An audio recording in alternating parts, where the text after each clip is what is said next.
Dr. Pifri, who was then chairman of cardiac and vascular and thoracic surgery at Loyola, I can't continue to assist you. I was his primary assistant for his open hearts and heart and lung transplants. And I must say with pride, I was a very good surgeon. But there was a part of a surgeon that I didn't like. There was this certain arrogance about you. You can do anything that other doctors cannot do. And I didn't like that part. You know, that old saying that when you bark, everybody jumped in the operating room wasn't pleasant for me. And then people started saying, you know, Emma, you're much too good to be a surgeon. I say, give me a pair of scissors. The scissors are not cutting. The nurses will tell me, well, you know, if you're a good surgeon, you can cut with a dull pair of scissors. And I was left to cut with whatever instruments they gave me. I didn't throw a tantrum. I was proud of that. Didn't throw a tantrum. To make the whole story short, I was older when I did my residency in psychiatry. But knowing how the pace of surgery was when you're up at 4 in the morning doing your post-op rounds and your pre-op rounds for the next day, and you're supposed to be back in the operating room at 7, putting up your x-rays and everything else. You know, the pace of psychiatry became very slow for me. And I found it very hard to understand psychiatry. You know, I said, Jesus Christ. Like they gave me the psychotic patient, I had to sit down with them. They gave me to interview this patient. So how are you doing? I say, God be with you. You know, so he be with you too. You know, so this patient was like, I was going to do this anamnesis where I was supposed to do the whole psych history.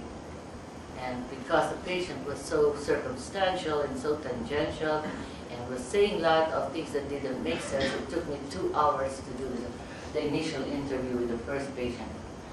After the patient left, I felt drained and I told myself, geez, I was better off doing an abdominal or aortic aneurysm. I should have been done in 1 hour, 30 minutes. But then as I realized I had very good teachers in psychiatry at Loyola. One of them said, I said, how do I become a good psychiatrist? I don't seem to grasp. Emma, are you a good person? Yes, I think I am. I know I am. I said, are you a caring person? I know I am.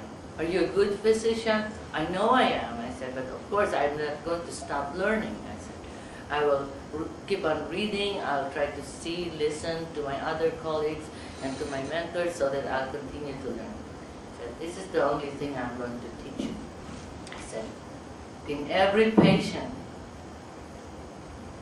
listen to what the patient is not telling you. Listen to what the patient is telling you, and most especially listen to what the patient is not telling you. So I kept that in my mind.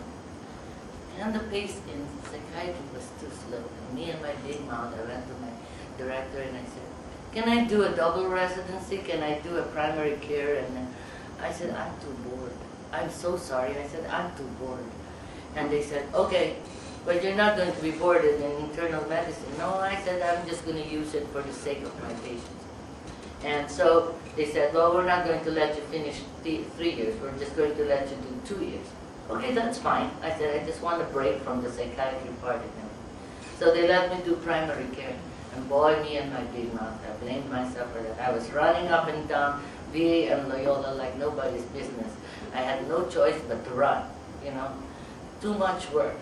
Then they assigned me to psychiatry research for my elective. And your elective was supposed to be done when you're in between patients. It's just kind of hard to do.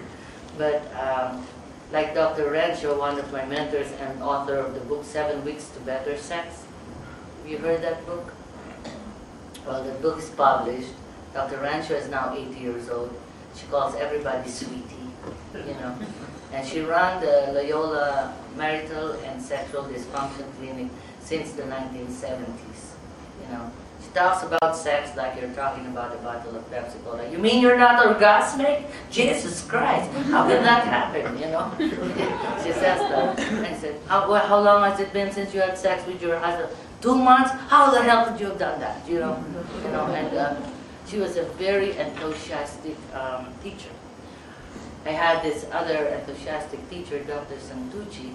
She is now still a member, ranking officer of the ANAD, you know, the eating disorder programs. And that's one of my subspecialties. As I went from psychiatry, as though that wasn't enough, when I first got hired, I asked my boss to finance a sort of educational program with Harvard, you know, Massachusetts General Hospital, and I attended conferences there for neuropsychiatry. You know, these are all in my search for. I don't want to make a mistake, you know, in psychiatry. I want to be able to be a good psychiatrist. I know many of you want to be good physicians. For you to be a good psychiatrist, I would suggest very strongly that you be a very good physician.